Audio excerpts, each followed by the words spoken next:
పెద్దగడవూరు town లో ఇది మంచి ప్రభుత్వం కార్యక్రమం నిర్వహించారు. MP Bastipati Nagaraju, Mantralayam TDP incharge N Raghavendra Reddy, BJP incharge N Vishnuvardhan Reddy, Janasena incharge Lakshmana, రాష్ట్ర రైతు అధికార ప్రతినిధి నరవ రమాకాంత్ రెడ్డి, మండల కన్వీనర్ బసలదొడ్డి ఈరన్న, నరవ శశిరేఖ, హనుమంతురెడ్డి, మండలం special officer Venkatesh, MPDO Janardhan పాల్గొని అధికారులు ఏర్పాటు చేసిన సభలో ఎంపీ మాట్లాడుతూ ఈ 5 సంవత్సరాల్లో మంత్రాలయం అభివృద్ధిలో పెనుమార్పులు వస్తాయని, అలాగే కూటమి ప్రభుత్వం చేయబోతున్న కొన్ని ప్రాజెక్టుల గురించి మాట్లాడారు.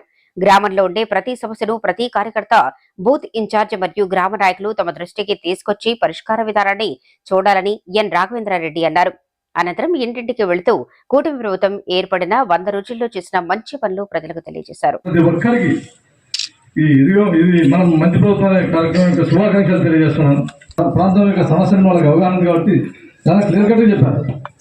నేను చెప్పినవే చెప్పకుండా నేను జరిగిన వాస్తవాలు జరగబోయేది చెప్తాను.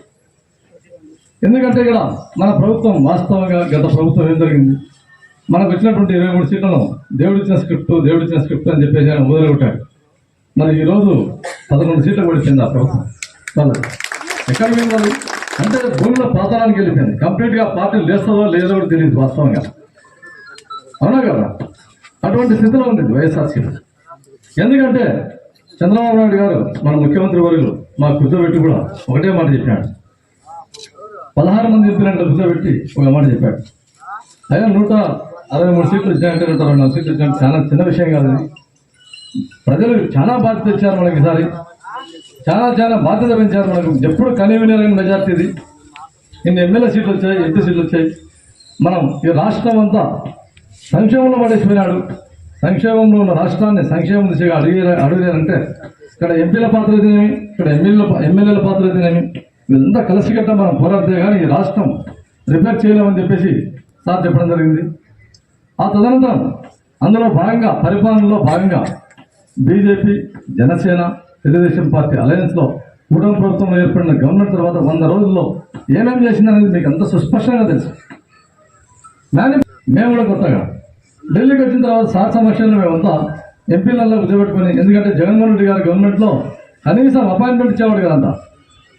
మాకు సార్ ముఖ్యమంత్రి అయిన తర్వాత ఢిల్లీకి వచ్చిన తర్వాత ఎంపీలంతా కూర్చోబెట్టుకొని మాతో పాటు టిఫిన్ చేయడం, మధ్యాహ్నం భోజనం మళ్ళీ చేయడం, రాత్రి భోజనం చేస్తూ డైలీ 1 గంట చెప్పాడు. డైలీ 1 గంట టిఫిన్ చేస్తే 1 గంట సేపు క్లాసు, మధ్యాహ్నం 1 గంట, రాత్రి 1 గంట. అంటే ఏం చేయాలి ఢిల్లీలో, ఏం చేయాలి, మీ పాత్ర ఏంది? ఒక్కొక్క ఎంపీకి ఒక శాఖ ఇచ్చాడు. నాకు జలశక్తి ఇచ్చాడు. ఒక ఎంపీకి ఒక శాఖ అంటే మీరు ఈ బాధ్యత వహించాలి కదా, స్టేట్లో కానీ సెంట్రల్లో కానీ అని ఆ విధంగా ముడిపెట్టి మమ్మల్ని అందరూ మినిస్టర్ గారు తీసుకుపోయాడు. మినిస్టర్ గారు తీసుకుపోయి ఎంపీలంతా ఇక్కడ కూర్చోబెట్టి సెంట్రల్ మినిస్టర్ అంతా చూస్తే వాళ్ళందరూ సార్ మాట్లాడే విధానం, ఒక తండ్రి 3 కొడుకుల కోసం కూడా తపనవాడు.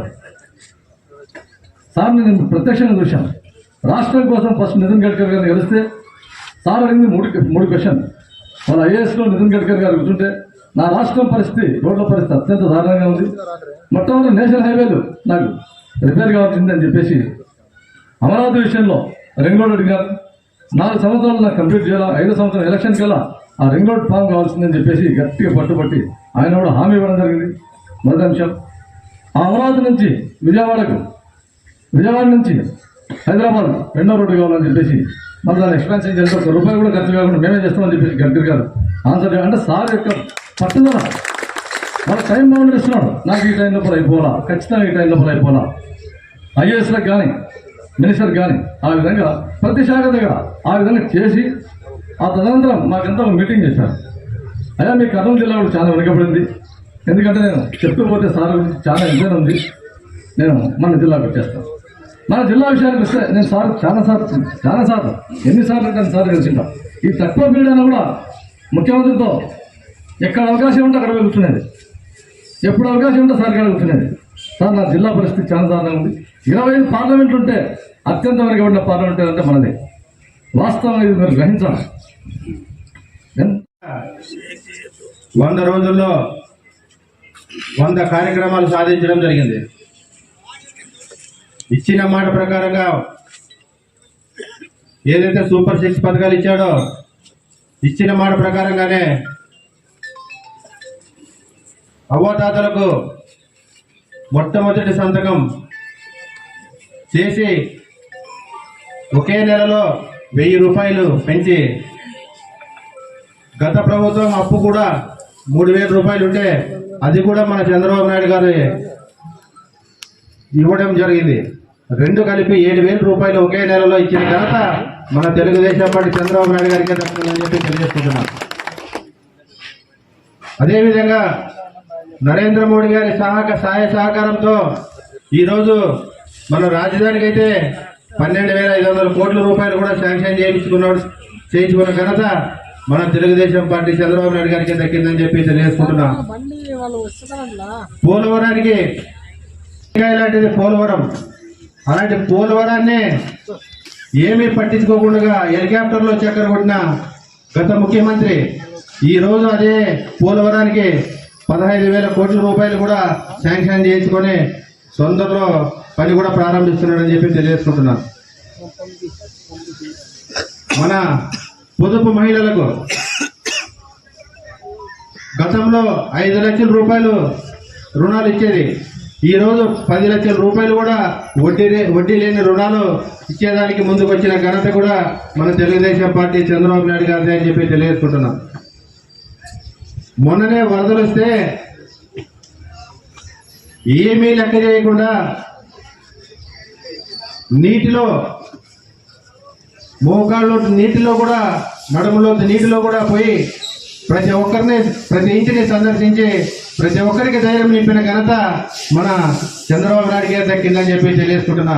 అదే జగన్మోహన్ రెడ్డి గారు హెలికాప్టర్లో చక్కర కొట్టి మళ్ళా ఆ తాడేపల్లి కొంపలో కూర్చొని లెక్కలేసుకునేవాడు.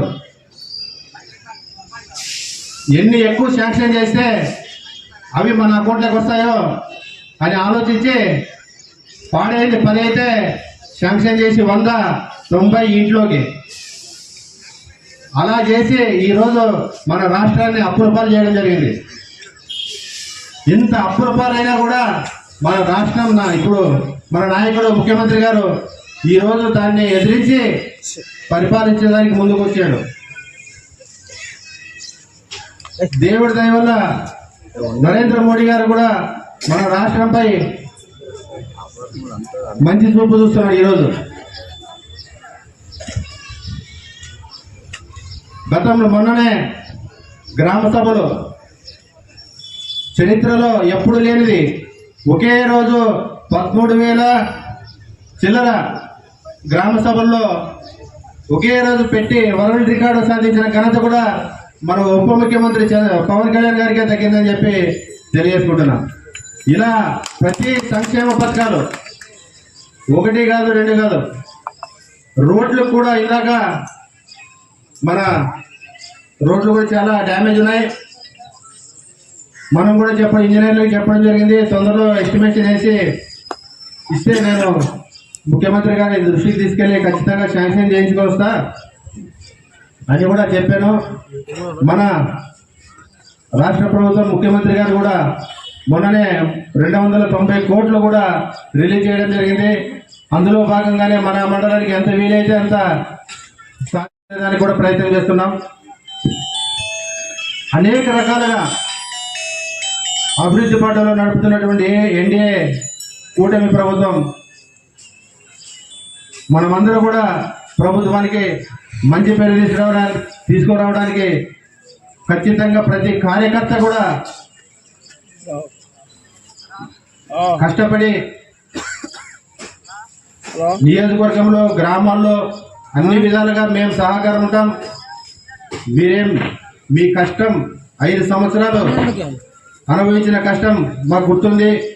ఎవరైతే బాగా కష్టపడిన ప్రతి కార్యకర్తకి న్యాయం జరిగే వరకు మీ వెనకాలే ఉంటానని చెప్పి తెలియజేసుకుంటున్నా. కాబట్టి సమయం లేదు, అన్నగారు కర్నూలులో మీటింగ్ ఉంది వెళ్తున్నాడు, అర్జెంట్ అని ఇప్పటికే చెప్తున్నాడు. కాబట్టి ప్రతి ఒక్కరు కూడా కార్యకర్తలు మన ప్రభుత్వానికి మంచి పేరు తీసుకురావాలని చెప్పి గ్రామాల్లో గత ప్రభుత్వాన్ని చూసాం.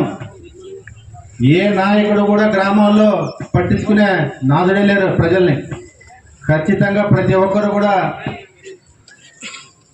ప్రజల కోసం పాటుపడి ప్రజాసేవలో అందరూ ఐకమత్యంగా చేసి గ్రామాల్లో చాలా మందికి పింఛన్లు కూడా తీసేయడం జరిగింది. మన తెలుగుదేశం పార్టీ అనుకూలస్తులంటే వాళ్ళకు కూడా పింఛన్లు లేకుండా చేయడం జరిగింది. ఏదో ఒక శాఖ నీకు కరెంటు బిల్ ఎక్కువ వచ్చింది, నీకు భూమి ఎక్కువ ఉంది, ఇట్లా రకరకాలుగా చెప్పి మన పార్టీ సానుకూలంగా